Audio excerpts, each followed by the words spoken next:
Hello, everyone. I think it is. I keep on saying to myself that I need to check which episode it is before I start, and then I forget to do that. I think it's episode 15 for 2020 or 2022. And today I've got Ben Brennan with me. We sort of stumbled across each other on a social platform a while ago, and then we just got off like a house on fire. So I'm so glad to eventually have you on getIT, um, and I'm quite sure we're going to have a ball of a time. An interesting topic, but before we start with that, Ben, maybe if you can just tell the audience a little bit about yourself and specifically QStack, what it is that you guys are doing. Yeah, sure. First of all, it has been a long-awaited second conversation. So it seems like it's been a year. So if you want to be self-aware, I'll give you a hint on how to be self-aware of my feelings towards you.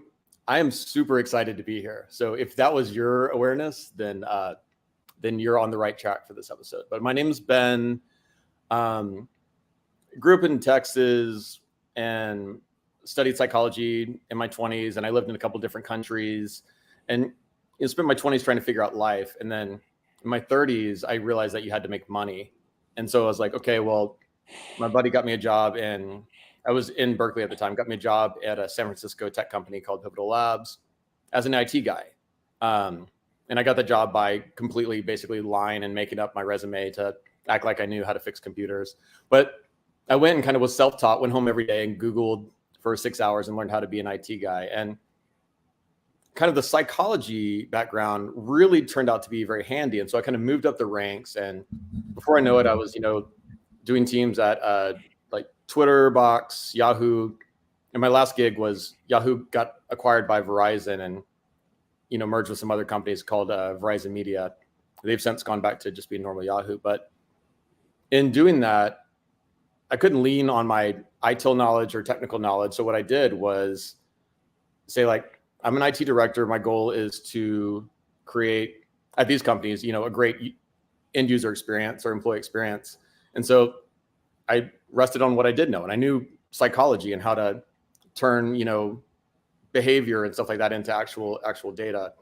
And so I developed this tool that's now called QStack, just as a way of letting me know, like, what's a real score for what the IT experience is?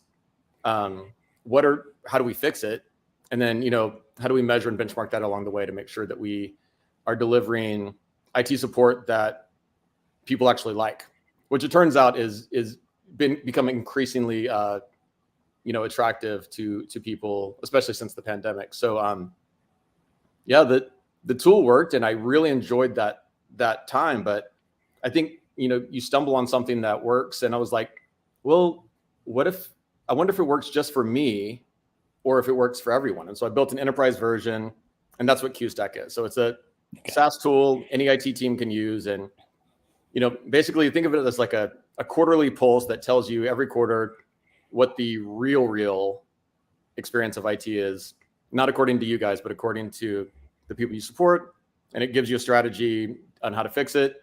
And then tells you the next quarter how well you fixed it or if you completely crapped out, and it's doing pretty well so far. It's still a startup. We've got, double-digit customers now, which is very exciting. And we'll see if it's a success, but so far it's going good. So that's what we do. Cool. But I mean, the work that you've done keep on getting accolades. So if you keep on getting into the top 25 year on year, then you must be doing something right. So congratulations. Sure. And I suppose then this knowing how we're doing sort of links then with the topic that we're going to talk about today. This issue of being self-aware. If I do look up and you see the whites of my eyes, it's because my second screen is a big TV above my PC.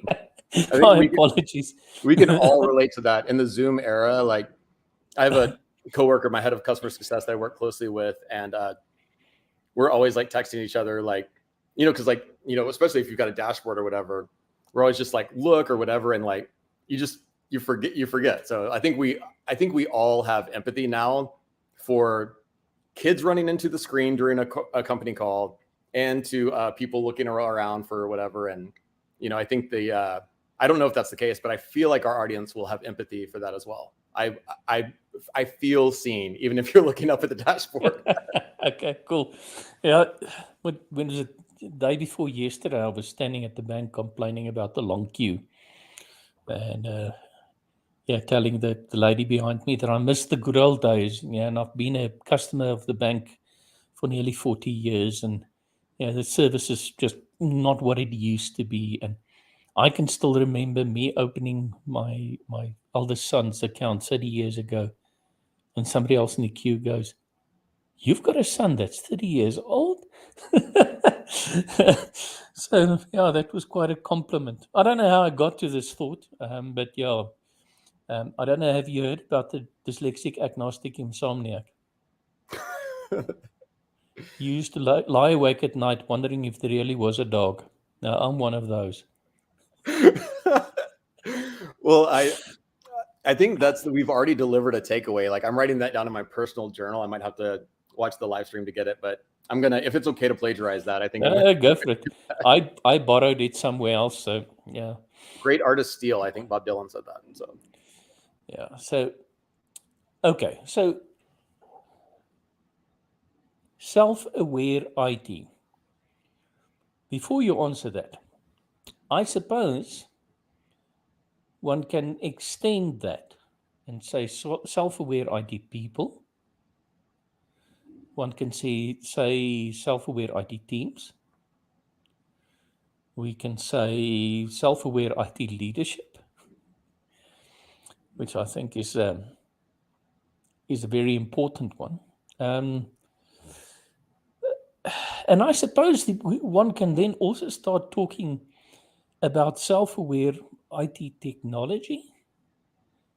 I would even say industry. Like in my head, it's like the leadership, and then us as IT professionals, as a tribe, and then maybe technology too. But definitely, I think I love the progression of all four of those. And I actually did a little bit of research that kind of that you might get a kick out of, because leadership is self-aware leadership is both super important, and it turns out very rare. Yeah, and that's why I said, when I said leadership, and that to me is, I suppose, the most important one of the lot. So where do you want to start? Well, I think just I like to start by seeing if we all agree that there's a problem, right? So some people I think outside of IT would be like, is IT self-aware? No. They speak a different language, whatever. But we have research that shows that not only like globally do IT leaders and CIOs specifically consider the value they add to the business much higher than the business considers it. So there's a disparity, but also even outside of IT, just in general. And this was a Harvard Business Review study over 5 years, right? Really digging deep, found that in the enterprise, globally, that I'll see if you want to guess the amount of people in the enterprise in leadership that are considered self-aware. Like, what percentage would you say the study found? I'm going to go 25%. That is very, very close. It's like 15 to 20%. But I think that's within the margin of error. Like, so just in general, people at work aren't self-aware. And we know that it gets less when you become an executive. And then, not surprisingly for me, at least, as someone who's been a dude my whole life, when you look, there's a separate study replicating those findings, but specifically with executives, globally, but with executives, female executives, the number is 20%, and male executives, the number is 5%. So that I can imagine. Yes. But that's this mentality. Yes, for sure. And so, and the higher intuitively you can be like, yeah, the higher up you go, the more yes people you have around you. Everyone's just like telling you what you want to hear. But IT in particular, I'm passionate about this topic, not just because I'm in IT and I was for years, but also because if you, let's say you're a pilot, if you're not good at your job, you crash a lot and either die or lose your license. So there's a built-in mechanism to kind of check your self-awareness, right? Yeah. Let's say, tennis players, same thing. Like if you lose every match, like you'd be hard pressed to really believe that you're great at tennis, right? And in the enterprise, you've got, let's say you're a sales org, very clear success metric, right? Are you a good sales leader? What was the revenue? Did you hit your goals or did you sell nothing? Well, you're not good. But with IT, the way, and I would love for you to disagree because I'm often wrong, but based on my 12 years in the biz or whatever, IT leaders can, like a CIO can get his or her bonus every year, can win CIO of the year awards, can win innovation awards. And you can talk to the business and they can think IT is terrible because we have a monopoly. Like we have you can't be like, oh, I don't like Uber, so I'm going to go do Lyft, or I don't like Hilton, so I'm going to stay at the Marriott. If you don't like your IT team, you still have to be nice to them so you can get a laptop or so you can get a new UX system for your sales team, So we have kind of the disadvantage of nothing is naturally just knocking us back into reality. So we have to go out of our way to become self-aware. And when only 15 to 20% of us are to begin with, that's a hill to climb, Yeah, that's a problem. Okay, so I think before we go on, define what you mean by self-aware. What are the criteria for self-awareness? And that is a really good question. So for this conversation, my criteria is kind of like the basic global one, like basically aware of, who you are, aware of how you're perceived. And Again, when you say you, do you mean you as an individual or you as the team? I think all four that we mentioned before. I think Okay. self-awareness, you have to be, and I mean, you have to be, especially at higher levels, you need to be really self-aware because we bring ourselves to work. I don't know about you, but almost all of the IT projects, the huge, you do tons of digital transformation. So you know more than me about digital transformation, but there's shocking statistics about how many times that goes wrong. And my anecdotal and the little bit I know about that stuff is digital transformations tend to fail, not because AI is not advanced enough or not because we didn't exactly get the best in breed tool, but it's the humans implementing it. It's the way we configure it.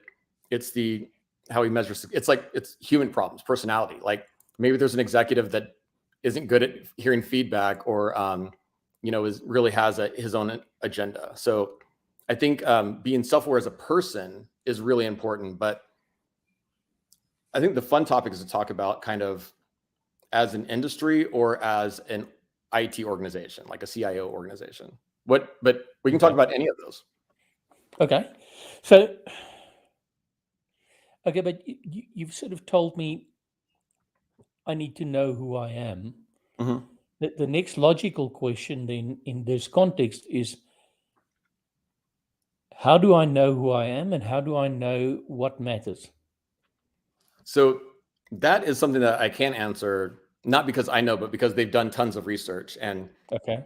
if you want, you can add it, or you can really just Google. I mean, all I did was just Google self-awareness research. And I did, actually took little notes. So HBR did a good one, and they did that 5-year longitudinal study. And then MIT Sloan School and Stanford also did really good studies kind of about self-awareness, not IT specific, but in general, right? Because it affects the workplace so much, right? So some examples of the kind of things what self-awareness looks like in real life, I guess, is like your quirks, like what's different about you than everyone else. So for instance, my journey to self-awareness as a leader, which kind of reset it, as a psychologist versus as a IT leader and now as a startup leader, I've had to reset, and the people around me have noticed, because I'm usually the first 3 years of each of those journeys, I was a nightmare to be around. But I know that and the people watching this can probably tell,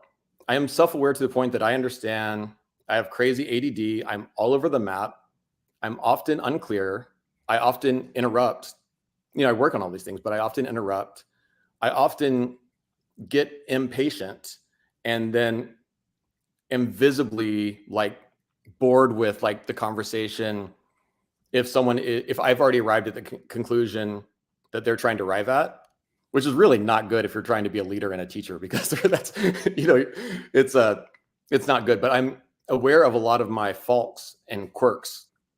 And through that, that raises my like rating for self-awareness. And specifically, the research says to think about, like, in terms of your idiosyncrasies, and really understanding what's different about you than everyone else, in good ways and bad ways. And one more thing about the research I want to make sure I say, because I think this is the biggest thing that I got wrong intuitively.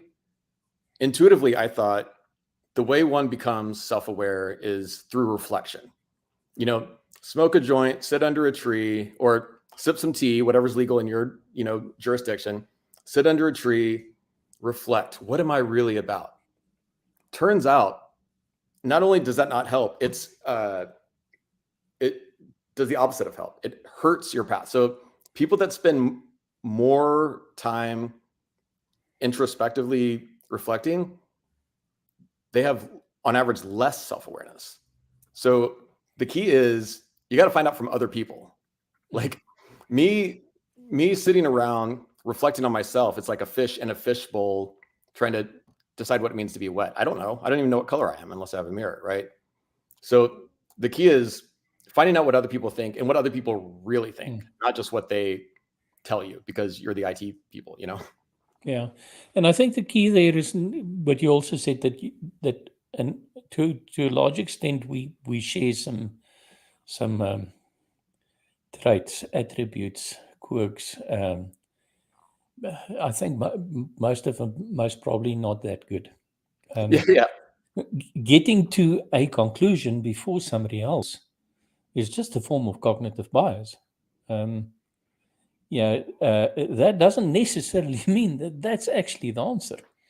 Yes, it's getting to a conclusion, not the correct conclusion. That's a good point. Conclusion, no, the conclusion, or a good conclusion. Yeah. But you're quite right. I mean, I think self-reflection is important if you want to know what you need to do about the self-awareness that you got by interacting with other people.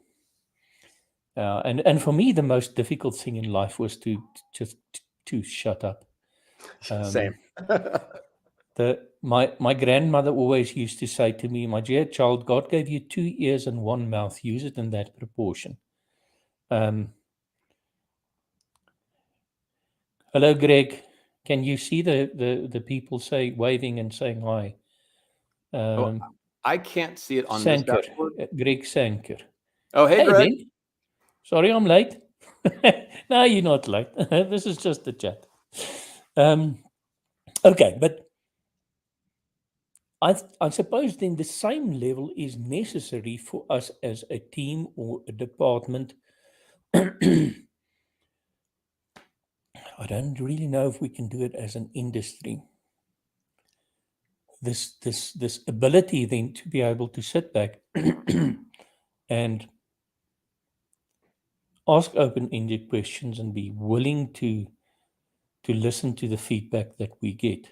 And that's hard. Yeah, it's hard, especially if you believe that you're really good at what you're doing. Yes, and the problem is, so we know that, as men, I don't know what you identify with, Johan, but I'm in the 5%. So I'm in the club where like 5% of men executives are, I'm no longer, well, I'm startup leader, it's not hardly an executive, but I was an executive at one time, aren't self-aware. So if you're not self-aware and you start getting feedback, people tend to know that you're not self-aware, and people that aren't self-aware tend to be defensive. So it's hard, even collecting feedback. A lot of times the feedback you collect isn't real, because they're like, oh, I just got to humor this person, or they're like, expectations are low. And what the research found, which is really cool, is both when you're being introspective and asking yourself questions like why, a big problem is you're doing it wrong. You should be introspective, but we tend to do it wrong. But also when you ask other people questions, you can't just say like, oh, I asked everyone, they loved us.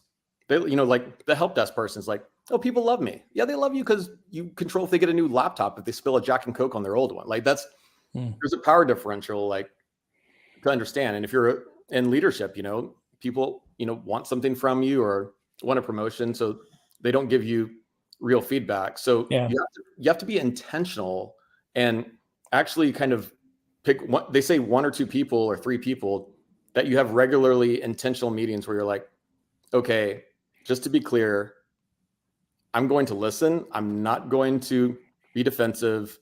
Can you please tell me what I do that's annoying that I don't know I'm doing? And then you have to mute yourself because you're going to be defensive, and you have to sit there like convulsing and hear that honest feedback. Yeah, and even if you mute yourself, you must be very conscious of your facial expressions and your body language and all of those type of things also. I just finished reading and I suppose the book's been published for a while, but I just finished reading it now. No Rules Rules. It is well worth reading, and it's the story of Netflix. Oh, cool. And some of the things that they do in their organization. And so one of the few principles, okay, so they don't have a lot of rules, but they've got a few principles. One of the principles is that you will always be open and honest and frank. Yeah. But they also don't employ brilliant jerks. So, and I quite like that that level of openness. That so an interesting thing is they started doing 360 feedback sessions. But in the beginning, you could choose whether you want to say who you are or not. And then the CEO basically took his stuff and he went on stage and he told everybody about it. He shared the feedback from him. His feedback, yeah. And that started taking, sort of becoming the norm. Yeah. And now it's not anonymous anymore. And most of the time it is actually public and if I say public, within a group within the organization. Right. Yeah. But to be able to do that is hard. Yeah. Yeah. So I can genuinely recommend reading this book. Yeah. And just after that, I started reading a book about Jeff Bezos. And what can I say? I don't know what can you say? Do you sum it up in an appropriate language for this live stream?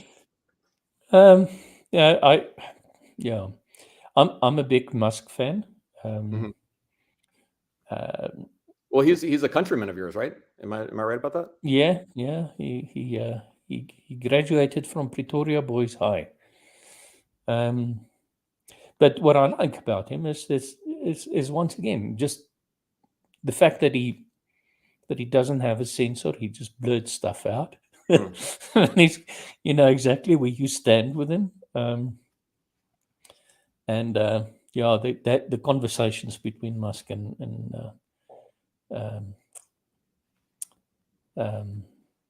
Jeff Bezos is always interesting for me. I'll have to. This startup world has me like off of social media, even though I should be probably marketing my business. Like I haven't been on Twitter in forever, but occasionally I'll see the surface. I mean, Elon's always in the news, right? I'll see the surface stuff, and it's so funny. I like that he does it with style, and I don't know if I would call him self-aware, but I will say I think he makes the world more self-aware because he doesn't have that filter, right? Like Yeah. he's kind of a source of truth in a sense. Whereas, Yeah, yeah, if you say that you don't think he's self-aware, I think he's got a really good understanding of what his weaknesses are.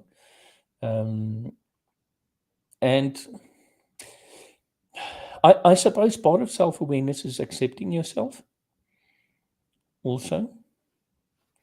Yeah, Viktor Frankl said that you must do what you can about the things that you can't change and the things that you have no control over.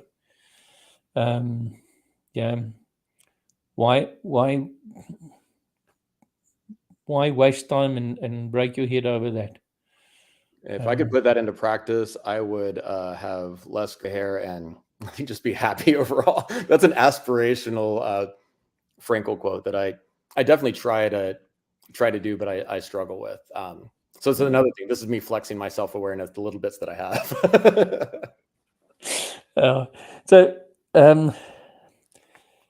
at one stage of my life, I suppose I would have, or not I would have, I did call myself, or identified quite closely with Buddhism. And one of the precepts of Buddhism is non-doing and non-striving, and accepting. Yeah.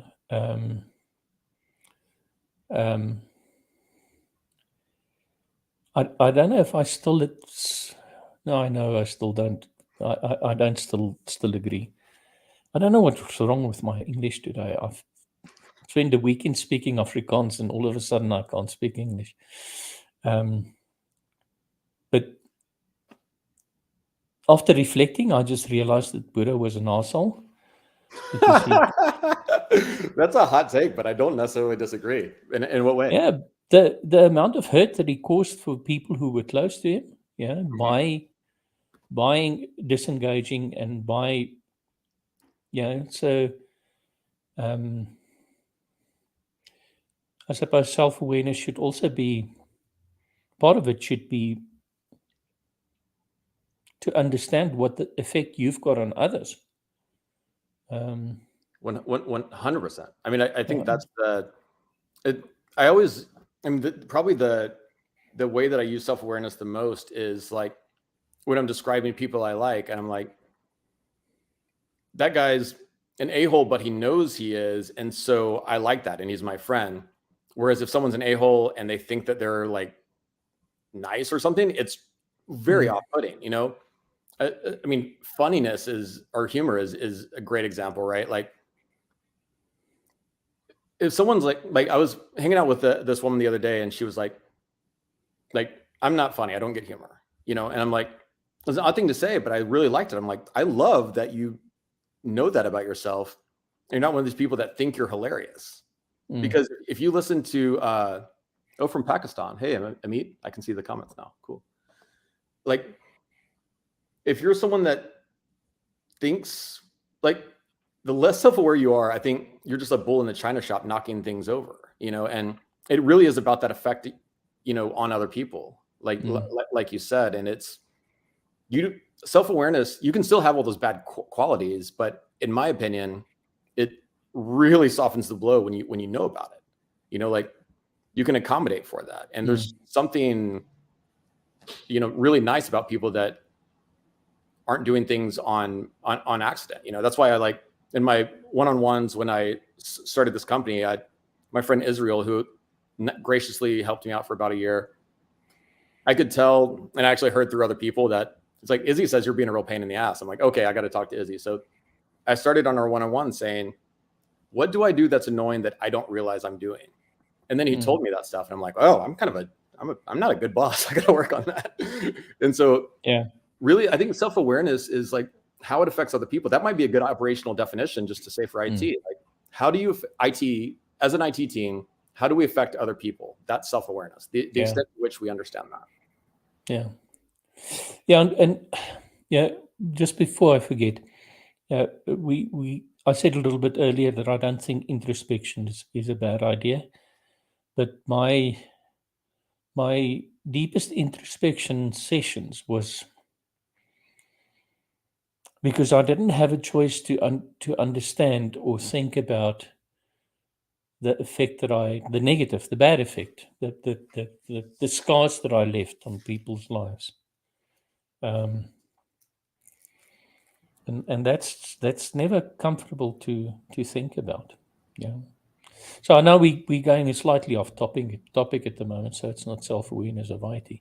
But maybe a CIO should also start thinking about the scars that they and their organization is leaving within the business.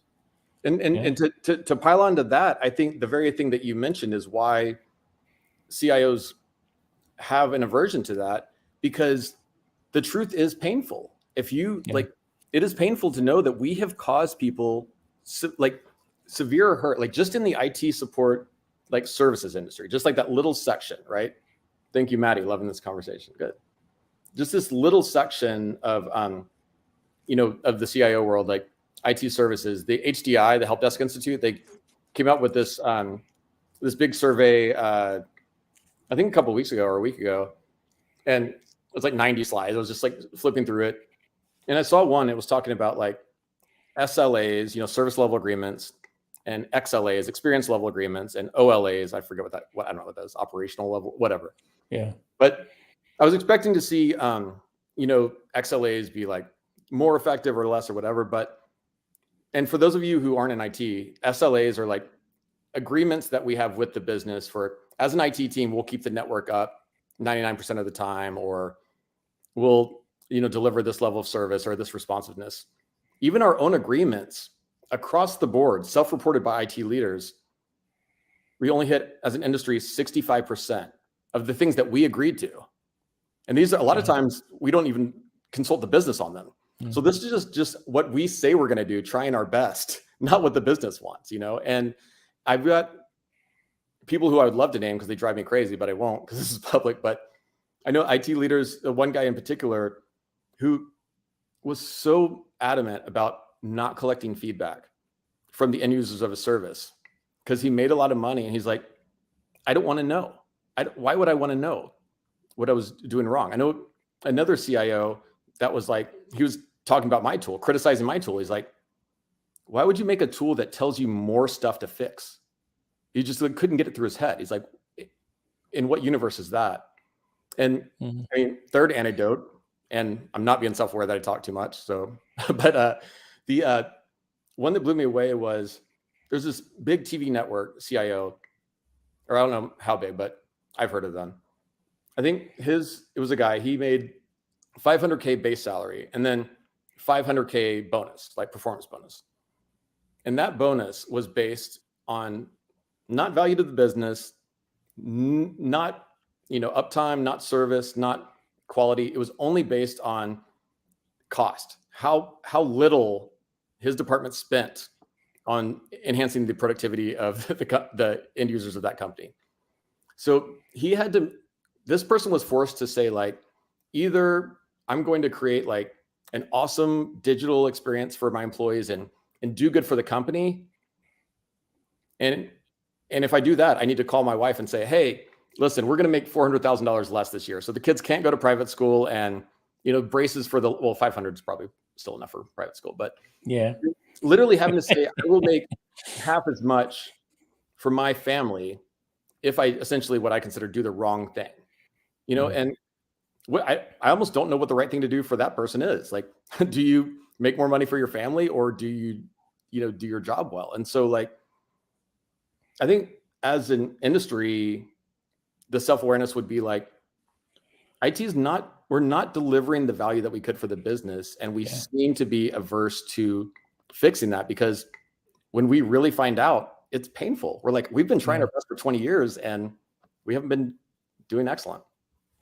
But I mean, that brings me to one of the things that annoys me endlessly is, and this is not only in IT, it's in the financial side of the business also, is that the metrics that we use are so short-term focused and really focused on efficiency that we can't really unlock new value for customers.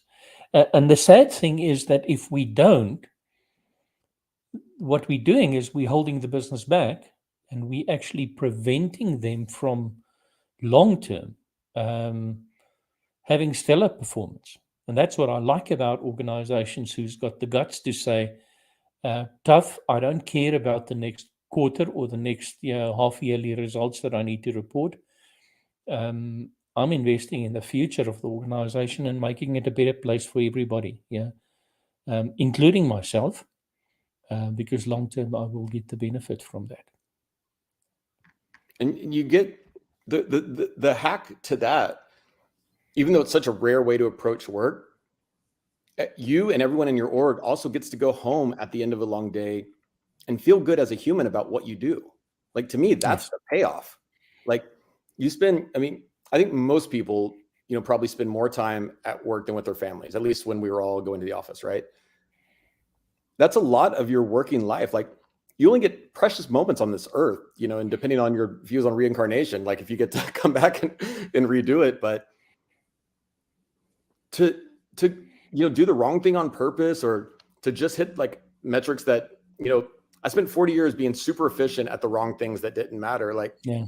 how cool is it to take that? Yeah, it's non-consensus and you might get a little, crap for it, but how cool is it to have that long view and be on a mission? And at the end of the day, be like, we accomplished something awesome. And like, I'm happy with what we did. I made like for me, my customers are, IT teams, and their customers are, people going to work. And I know how stressful work can be. So if I do my job well in a mission focus, not like earnings focus, the end result of that is all of my customers, their employees, will be happier. Their mental health will increase a little bit. And maybe there's a ripple effect that'll come back to me, where people will be nicer on the street, not so grumpy like they are in Arlington, Virginia, where I live now. Like, it's just, no one ever factors that in. At least in this country, maybe it's different in Africa or Europe, but like, I don't feel like people bring that into the conversation. They're all like, well, optics or earnings or results or metrics, but what about just being happy at life? At the end of the day, isn't that why we go to work? No, absolutely. But I think there's also a generational shift that's busy happening with my generation was really materialistic and measured everything in terms of that the amount of money in the bank, and and I think people are just getting to a point, and now if you want to be metaphysical about it, it's the change of the eons. Yeah. People want to be happy. People want to feel that they belong. People want to feel that they do something meaningful. And it's for that reason that leadership needs to also be aware. And this is maybe something that I would like you to get some feedback from you. Needs to be aware of how their formal education has biased them to doing the wrong thing for now. It's what I said to somebody the other day. I did a MBA, what was it, 20 years ago. I can virtually not use anything. This is now Afrikaans coming through because we use double negatives. I can't use 90% of what I've learned 20 years ago, because for this context, it's wrong. Yeah. It's going to cost me agility. It's going to cost me having a super team to work with highly talented people. It's going to cost me my own happiness. There's like no one ever likes when I talk like this, so apologies in advance. I'm self-aware that statistically no one will appreciate or enjoy the next 2 minutes of what I'm going to say, but I always like to step back and get a little philosophical about it. And when I see that knowledge does, there's like knowledge, and then there's intelligence, and then there's wisdom, right? If you learn things, they will become outdated. And even intelligence, like they think work smarter, not harder. Okay, that's good. But wisdom is like, no one's ever been like, oh, I hated that CEO. He was so wise. It was annoying. No one has ever said that, But if the CEO is a fool, it's the worst. But yet I don't think they teach that. And I think if you got an MBA today, they wouldn't have been focused on how do you develop, wisdom and a leadership style of wisdom, but I really think that is the key. And when you do that, then you can simplify, because the wisest people I know, they speak simply. Like I don't know anyone in IT that can be like, what we need, just if we could just make our things a little more complicated, if we could just make our processes a little more complicated and complex, that would be great. No, simplicity, right? And with wisdom, basically becoming self-aware, understanding, how you're perceived, and reflecting on all of that, then you can go and simplify it and say, like, well, in school I learned this, and ITIL metrics are this, and corporate governance is this. Just show up as a CIO. Ben Haynes, I'll give him a shout out. He was my CIO at 2 different companies, and he came at Yahoo when Marissa Mayer was trying to, I don't know if she's successful or not. That's up to someone who didn't work there to say, but she was trying to transform the culture of Yahoo from like a 20-year-old irrelevant search engine to maybe something cool, right? And so she was changing cultures, making big sweeps, and she challenged him to really change IT, change this culture's 20-year, and some of them had been there for 18 or 20 years, change the CIO culture. And so he had this leadership retreat, and through I think everyone director level and above flew them all into Sunnyvale, California, where they were based. And he's like, write down all the stuff we're doing. And everyone writes it down on the whiteboard. And he erases it or turns it over. I don't remember. We were drinking at the time too. And but basically he wipes it. We start with a new whiteboard. He's like, forget everything you know. I don't care what you do. I don't care what process you can place. What do we need to do? And just simply, like, what is our role as IT? And if you're wise and a good critical thinker, you can just say, like, okay, we get paid because the business needs technology for people to do their jobs, and there's a lot of friction with that and safety concerns, and if it's so, our job is to help the business succeed, and our role in admin access is with these like servers and systems. So how do we do that? And just start from scratch. What do we really need to do? And it's simple. And technology has changed so much. If you're operating with a 20 or 30-year-old playbook for IT, you're probably not as efficient as your efficiency metrics say you are.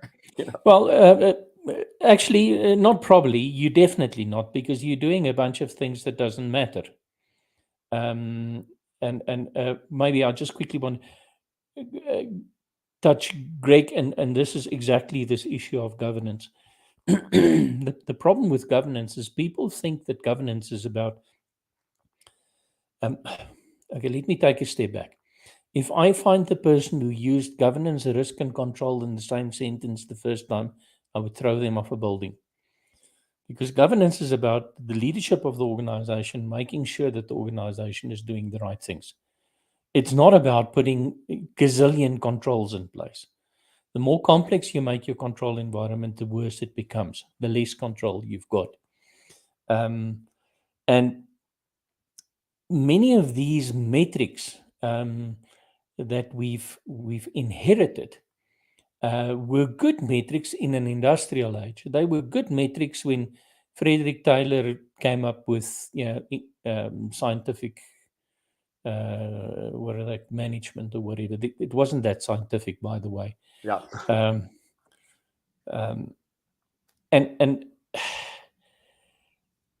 And you're right. We need to think about measuring what we do against the outcomes that we achieve, but we also need to be very careful who we ask what those outcomes should be, because there's so much history and baggage that we're lugging along that actually doesn't matter.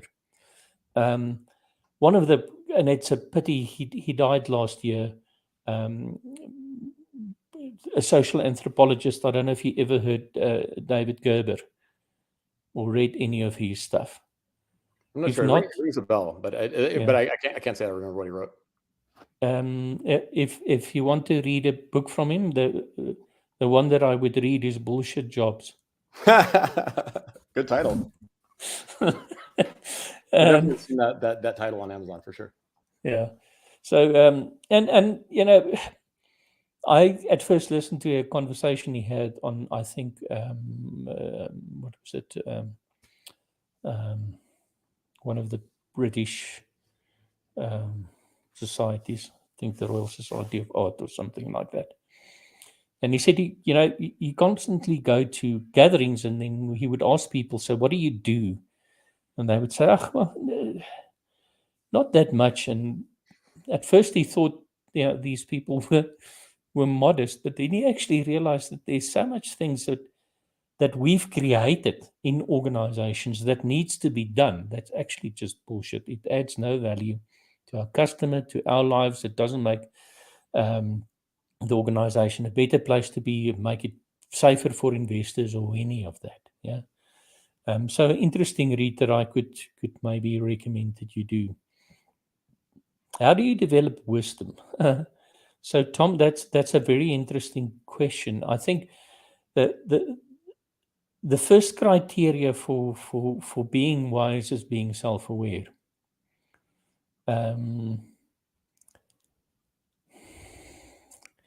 Can you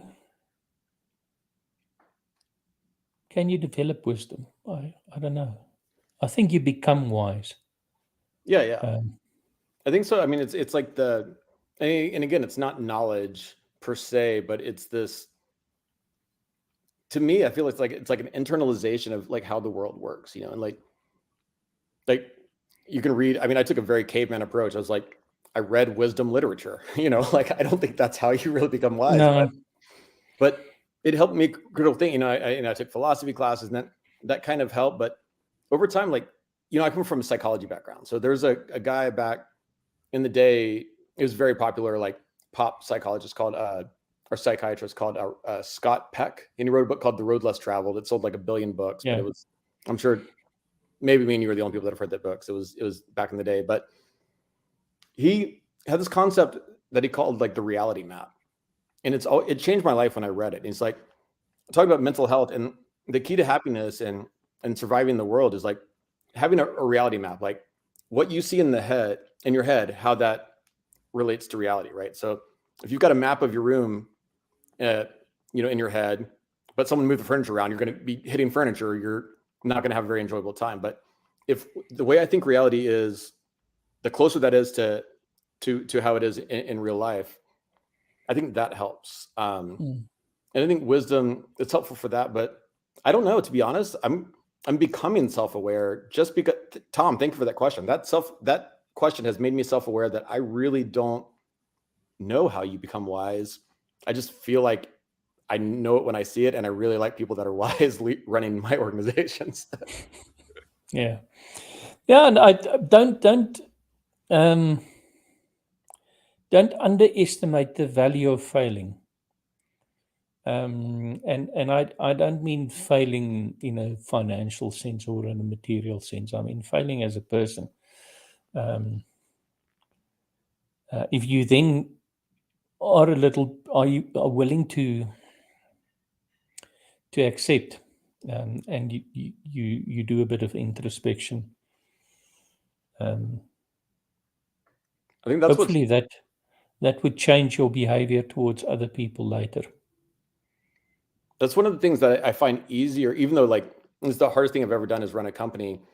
It's easier than running IT in the sense that like I get to fail a lot more, and I get to know I fail. Like it's crystal clear if I fail. If I can't make payroll, it's really hard to call that a win. Like whereas like, I mean, as an IT leader, I was able to have a few bad quarters and still be able to afford a vacation. So it's in IT, it's a little harder, but I agree. The failure is like, well, it helps you correct your reality map, right? Because when you fail, you're like, oh, I was wrong. This is not the way. Like I need to adjust my map. It's that failure to a large extent is you're not able to hide from that. Even if you want to, Yeah, you like mentioned the payroll. I mean, I also started a few businesses, and people always look at the business after a while and they say, "Oh, that's cool," and yeah, that you can do all of the stuff, and then you say, "Yeah, but you don't know about the amount of months that I didn't draw a salary, so that the people that I can work for can draw a salary." Yep, 2 years for me and counting, but I'm really looking forward to that paycheck when I get it. I own a lot. I own like over 80% of the company, but yeah, my take home pay is the satisfaction of a job well done right now. Yeah. Well, but once again, isn't that a good criteria to measure success with? Yeah. Why Yeah. does it always have to be money? Why can't it be if you made a difference? Yeah. Why do we have to go and work for an NGO before that is a valid metric? Especially since if you've seen the balance sheets of them, the amount of money that actually goes to doing good isn't always encouraging. Yeah, it's actually very sad what NGOs are doing. Many of them. Because quite often these, if 20% of the money that's been donated actually goes to the cause, it's a lot. And that's immoral for me. That's not right. Yeah. Anyway. So here's a question to you. Have you read the works of Frederick Laloux? I'm a Frederick Laloux disciple. Yeah. I have not, but I love that I have like a list of books to read. So yeah, Okay. what's the lowdown on 'em? What's the Okay, there's two versions of this book. okay? This is the picture book. Yes, this is a picture book, and then there's a textbook. Don't buy the textbook because it's very long-winded. Okay, buy this one. And Lalo basically talks about the evolution of business, and he talks about them in terms of the color spectrum, with sort of the idea that the higher the frequency of a color is, the closer you are to enlightenment. Yeah, so there's this little bit of metaphysics mixed into his worldview. But yeah, so the organizations that he describes, let me just get to the index and I can maybe. It looks like someone on the Okay, chat has so read that book a while and read that book also and likes it a lot. yeah, so red is where force is the way that leadership takes a group forward. Then amber is more the conformist. That's where we start creating systems, yeah, bureaucracy, yeah. And that goes then to orange, which is an achievement worldview. That's pretty much most of the 19th century. Then going to green, so that's a pluralistic and the analogy of a green organization is a family. So typically things like lean thinking and philosophy and whatever would fit nicely in that. The next level that he then starts talking about is teal organizations. That is the example of that is organizations who are able to function without formal management. Interesting. Yeah, and there are organizations like that. Like And those I suppose flat level organizations, those kind of not flat, no leadership. just a group of people getting stuff done. Yeah, so there's a good example of that would be Patagonia. Oh, Yeah, no way. so there's somebody that's called the CEO, but it's for listed and legal purposes. But that's not he's not the leader of that organization. And that then leaves two colors that is not in Laloux's work at the moment, and that would be blue and violet. So, Maddie, I know that the problem is that if you want to aspire to one of these models, there's a hell of a lot of change that needs to happen within the self-awareness of the leadership within the organization. And yeah, just to say we're not going to have leaders in the organization and everybody, it will be chaos. It's a progression. It's an evolutionary process. And I think that's also what Lalo tried to explain, is that it is an evolutionary process. It's like, sorry, Mohammed, an NGO is a non-governmental organization, normally a charity.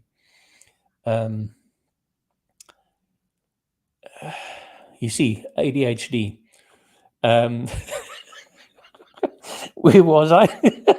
Yeah. So Maddie was saying the teal organization didn't work. Like it's really hard to do. Like it's a high difficulty. It's a progression. Yeah, and there's very few pure teal organizations out there. Yeah, and I think one needs to aspire to be a good organization. Yeah, Right. whether that's a greenish teal organization or a pure teal organization. But yeah, I think the days of orange and red and amber is gone. Yeah, those structures, and that's why I jokingly say to people they should stop reading Frederick Taylor and rather read Frederick Laloux. Yeah, because so much of the management literature of the previous century was based on those premises that was foundational. Greg, I see we also need to drop because I promised we my probably do. listeners that I'll stick to an hour. So, in closing, what would you say? And I don't pre-warn people about this. What are 5 things leadership of organization can do to be more self-aware? So I will rapid fire. And again, he didn't tell me this. Well, we didn't have a pre-interview anyways, which is why I like talking to you. But I know one thing that is research-based is you pick 2 or 3 people, or at least 1 or 2 people in your organization that you have a formalized relationship with, where you say, we're going to meet every other week or every week, and I'm not going to respond defensively to anything. And you're going to tell me exactly how I'm perceived. Like, because people know how you're perceived. You might not know, but other people know, because you have a new hire. What's Jim like? Oh, he's a dork, or I hate him, or he's the sweetest guy. Like you have a reputation. So like have that formalized, and don't just ask people on the blue, not people that report to you, like, colleagues or other people. Number 2, this is something that anyone can do, even if you don't have a leadership position. They have what's called a truth dinner. And I apologize, I'm plagiarizing this from someone who I read. I don't remember who to attribute it to, but thanks whoever came up with this idea. So she was this female executive who came up with this idea of truth dinners. Well, she'll go out with a friend and just say, like, I'm paying for the dinner. We're going to have drinks too. And you're just going to unleash the most honest critique of me that you could possibly get. And it helps. Number 3, if you're a company that collects feedback from your end users, put a little thought into that design. There's a whole field called psychology with tons of best practices and research principles of how to collect open-ended feedback and turn it actionable. Don't just put an intern in charge of like coming up with a CSAT survey and thinking that's scientific. It's not. A little work on the front end. And the key here is open-ended. Yes, open-ended. And if I can, so number 4, I'll get a free one out of this. Open-ended does not mean multiple choice. Do not say what bothers you about IT, the printers, the network, whatever. No, open-ended. And you're like, but they might tell us something about facilities or the bathroom. Good, open-ended. So that's number 4. Keep open-ended, truly open-ended. And I think number 5, watch The Matrix. Look at that scene where you have to choose whether to take the red pill or the blue pill. And understand that that's what you're going to have to do, and be scientific about the fact that if you're a leader, and if you're a male leader, there's a 95% chance that you are not as self-aware as you think you are. I don't know if I've mentioned the other statistic, in that same study, 95% of people considered themselves self-aware. So if you think self-aware, you might be wrong. So take that into account, reflect on that, and just assume you're not. Done. Those are my 5. Okay, awesome. This was an awesome conversation, just too short. So we definitely have to do this again, Ben, soon.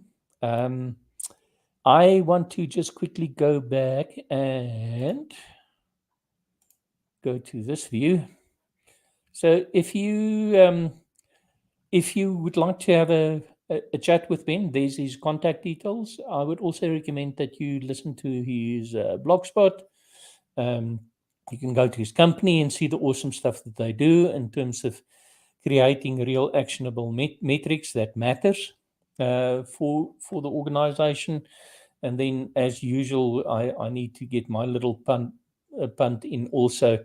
Remember, the new book is available. The previous one is in second edition print. It should be available in about a week or so. Awesome. So thanks for listening, and hope you'll join us next time. Ben, hang around. I'll just do a close off, and while we're saying goodbye to our listeners. Cool. Thank you so much, by the way.